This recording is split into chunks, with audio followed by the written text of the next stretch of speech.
Sudan Selatan adalah negara yang diakui sebagai yang termiskin di dunia.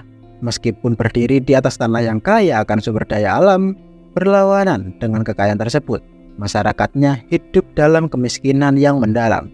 Kemerdekaan Sudan Selatan yang baru diakui pada tahun 2011 tidak serta-merta membawa perubahan berarti bagi kesejahteraan warganya.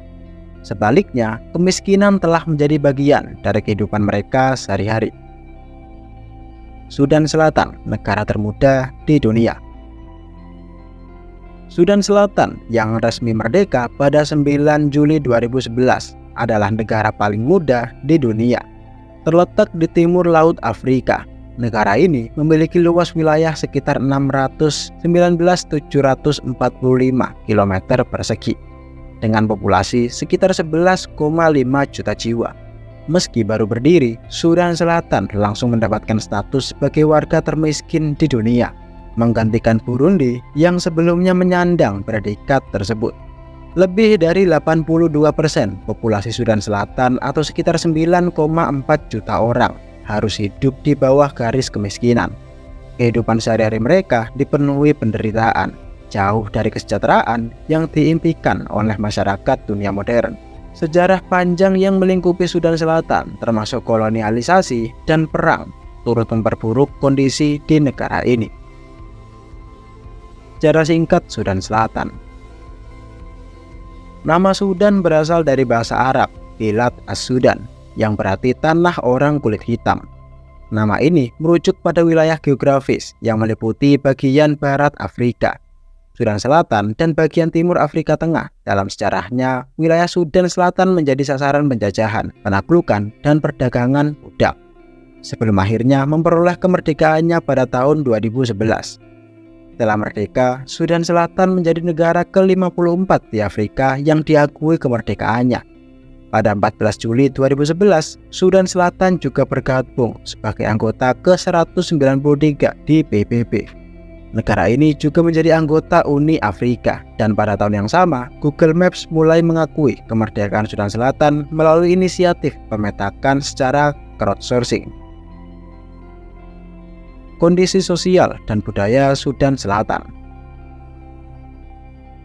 Sudan Selatan adalah rumah bagi lebih dari 60 kelompok etnis. Dengan kelompok-kelompok terbesar diantaranya adalah etnis Dinka, Nuer, Bari, dan Azande. Bahasa yang digunakan di negara ini meliputi bahasa Inggris dan berbagai bahasa lokal seperti bahasa Swahili dan dialek-dialek Nilo-Saharan.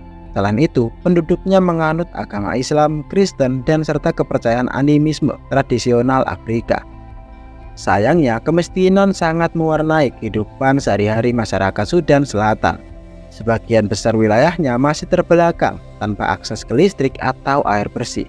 Infrastruktur di negara ini sangat minim, sehingga sulit bagi penduduk untuk meningkatkan kualitas hidup mereka. Sudan Selatan juga bergantung pada impor pangan dari negara-negara tetangga seperti Uganda dan Kenya yang menambah biaya hidup karena tingginya biaya transportasi dan inflasi. Perang saudara dan dampaknya. Perang saudara menjadi salah satu faktor utama yang menghambat perkembangan Sudan Selatan. Meskipun telah merdeka, konflik internal terus berkobar di negara ini. Pada tahun 2018 saja, sekitar 400.000 nyawa melayang akibat perang, dan jutaan orang terpaksa mengungsi. Meski upaya perdamaian terus dilakukan, masa depan Sudan Selatan masih belum jelas. Kekerasan, ketegangan etnis, dan krisis kelaparan terus menghantui negara ini. Perang saudara menciptakan perpecahan sosial yang dalam, menyebabkan guncangan eksternal dan ketidakstabilan ekonomi, yang pada akhirnya memperparah siklus kemiskinan. Korupsi, kesenjangan, dan peperangan semakin memperburuk situasi ini, membuat Sudan Selatan sulit untuk berkembang. Kekayaan alam yang belum dimanfaatkan. Secara ironis, di balik kemiskinannya, Sudan Selatan sebenarnya menyimpan potensi kekayaan alam yang sangat besar. Di bawah tanah negara ini terdapat cadangan minyak bumi yang melimpah, dengan perkiraan mencapai 3,5 miliar barel.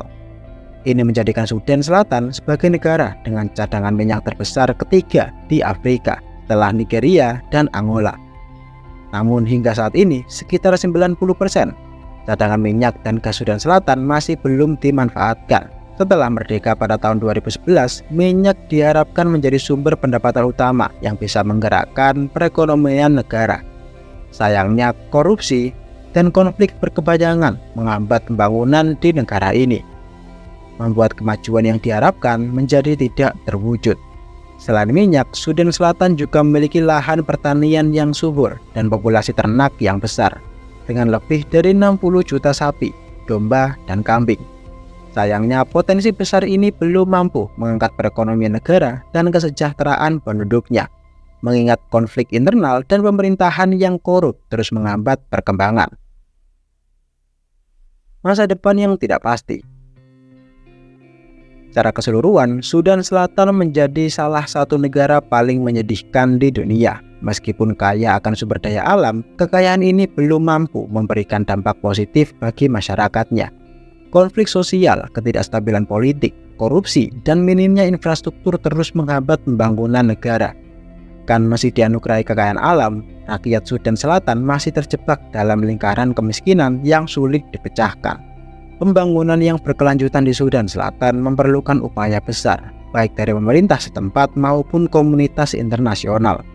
Diperlukan reformasi politik, stabilitas keamanan, dan tata kelola yang baik untuk dapat mengelola kekayaan alam negara ini demi kesejahteraan rakyatnya. Hingga hal tersebut tercapai, Sudan Selatan akan terus bergelut dengan predikat sebagai negara termiskin di dunia.